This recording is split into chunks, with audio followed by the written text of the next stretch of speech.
On October 1st, 1971, the gates opened on Walt Disney World.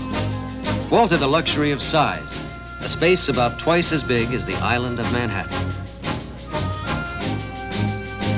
A number of urban planners, philosophers, and even some politicians have suggested that we should turn the United States over to Disney and put turnstiles at the borders. Not a bad idea. The Disney organization has come up with some of the most satisfactory solutions to the problems of urban design, traffic control, and pollution. Disney created a tranquilizing balance of air, land, and water. The latter in the form of man-made lakes, which add to the recreational activities as well as to the aesthetics.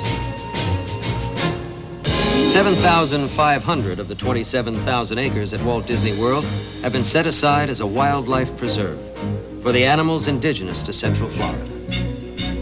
This hotel was built as a 14-story A-frame.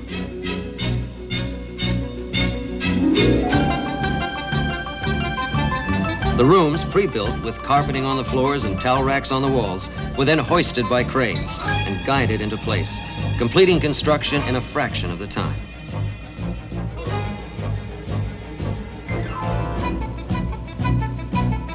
Beneath the fun of the Magic Kingdom are miles of utilidors, underground corridors that allow deliveries, maintenance, and employees to go about their business without disrupting the amusement complex above.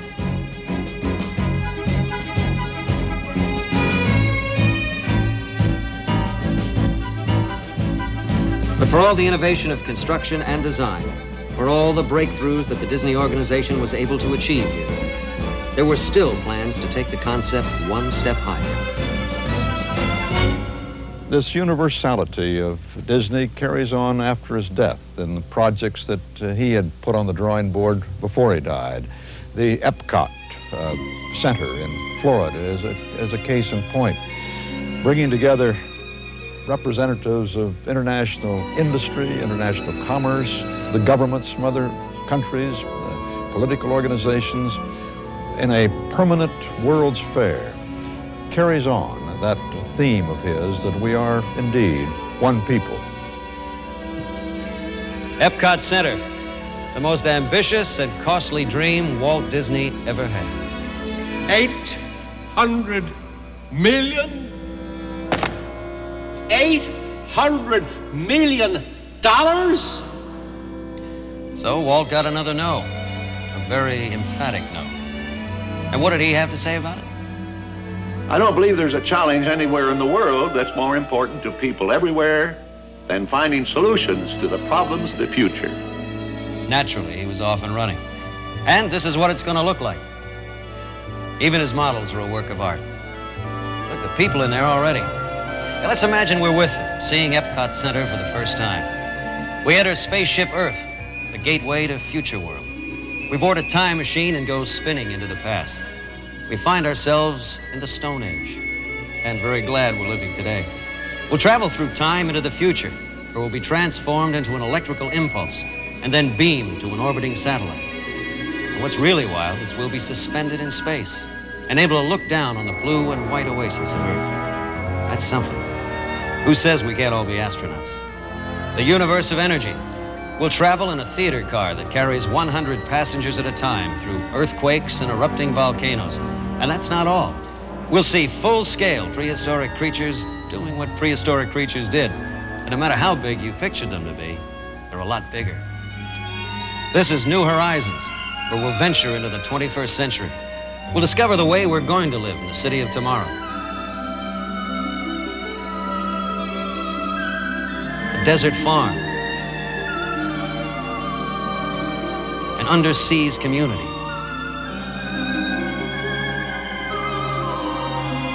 And a space colony. I sure hope I'm still around. Now we're entering the world of motion. We started with a wheel, but we've come a long way. Well, you see the transportation of tomorrow. Makes the monorail look old-fashioned. Next, a futuristic playground of imagination. We can express our own creativity in a number of hands-on experiences. For one moment in time, we can all become great artists with the help of a computer. It's okay with me. I need all the help I can get. The land. But we take a boat ride through tropical rainforests, burning deserts, and locust-plagued plains. Sounds like fun, huh? It sure does, especially when all these disasters can be turned into gardens for growing food. It seems to me we're pretty remarkable creatures. But just beyond Future World is the other half of Epcot Center, the World Showcase, the first permanent exposition of its kind. The center is the American adventure. Did you ever wish you'd known Ben Franklin or Mark Twain? Well, we'll get a chance to know them here. They actually breathe. Kind of scary, those wonderful new audio animatronic figures. Time for a walk around the world. Through Canada, the United Kingdom, France, complete with Eiffel Tower, Germany, Italy. How about a romantic ride in a gondola? Japan,